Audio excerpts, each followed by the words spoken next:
क्विटी special series में एक बार फिर से आपका स्वागत है। इस एपिसोड में हम उन प्रश्नों को देखेंगे जो आपके परीक्षा के लिहाज से बेहद महत्वपूर्ण साबित हो सकती है। तो चलिए शुरुआत करते हैं। भारत का पहला अपतटीय हवाई अड्डा कहां बनाने की योजना बनाई जा रही है? ए चेन्नई, बी कोच्चि, सी वर्धमान मुंबई के पास, डी विशाखापत्तनम।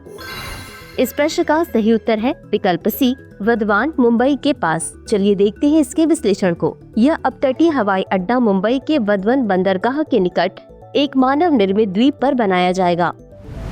अगला प्रश्न है, पहला संयुक्त राष्ट्र खाद्य प्रणाली शिखर सम्मेलन कब आयोजित किया गया था? ए 2015, बी 2018, सी 2021, डी 2023। इस प्रश्न का सही उत्तर है विकल्प सी 2021। चलिए देखते हैं इसके विश्लेषण को। संयुक्त राष्ट्र खाद्य प्रणाली शिखर सम्मेलन ने वैश्विक खाद्य प्रणालियों को बदलने के लिए एक रोड मैप प्रदान किया।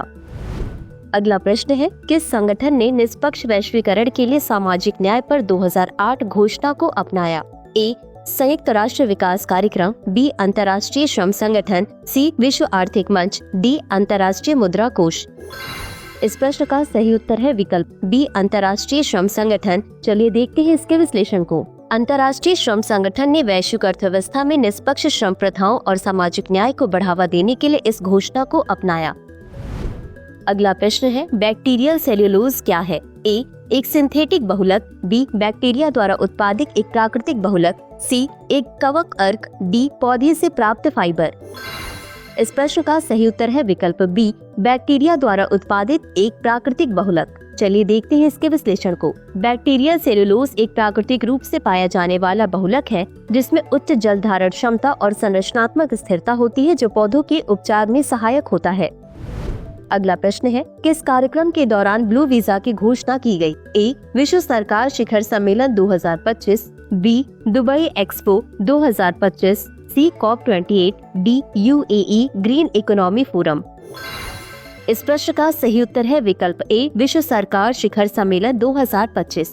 चलिए देखते हैं इसके विश्लेषण को। दुबई में आयोजित विश्व सरकार शिखर सम्मेलन 2025 वह मंच था जहां UAE ने ब्लू वीजा पहल का अनावरण किया। अगला प्रश्न है, हाल ही में किस राज्य की विधानसभाओं ने नेवा को अपनाया है और डिजिटल सदन बन गई है? ए उत्तर प्रदेश, बी गुजरात, सी महाराष्ट्र, डी उत्तराखंड। इस प्रश्न का सही उत्तर है विकल्प डी उत्तराखंड। चलिए देखते हैं इसके विश्लेषण को। उत्तराखंड विधानसभा ने नेवा को लागू कर दिया है जिससे यह पूर्णतः डिजिटल सदन बन गया है। अगला प्रश्न है, हाल ही में हुए जीव सर्वेक्षण के दौरान परम्बिकुलम टाइगर रिजर्व की चेकलिस्ट में कितनी नई प्रजातियां जोड़ी गयी? ए 10, बी 12, सी 15, डी 20।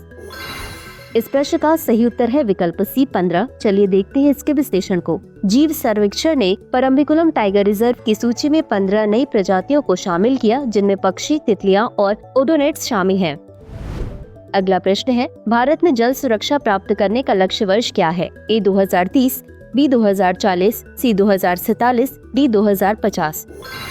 इस प्रश्न का सही उत्तर है विकल्प सी 2047। चलिए देखते हैं इसके विश्लेषण को। जल सुरक्षा विकसित भारत @2047 का एक प्रमुख स्तंभ है।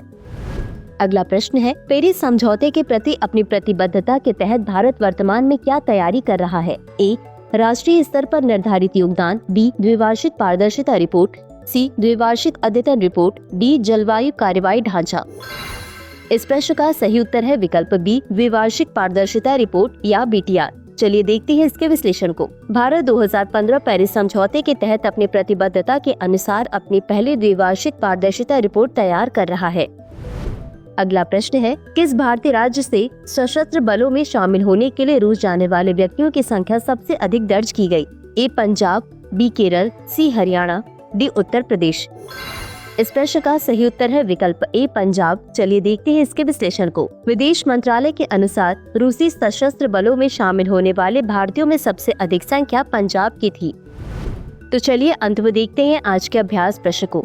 वित्त वर्ष 2025 की तीसरी तिमाही के दौरान भारत में शहरी बेरोजगारी दर क्या थी? ए 5.7%, बी 6.4%, सी 7.2%, डी 8.1%। इस प्रश्न का उत्तर कमेंट बॉक्स में जरूर दें। आज के लिए बस इतना ही। धन्यवाद।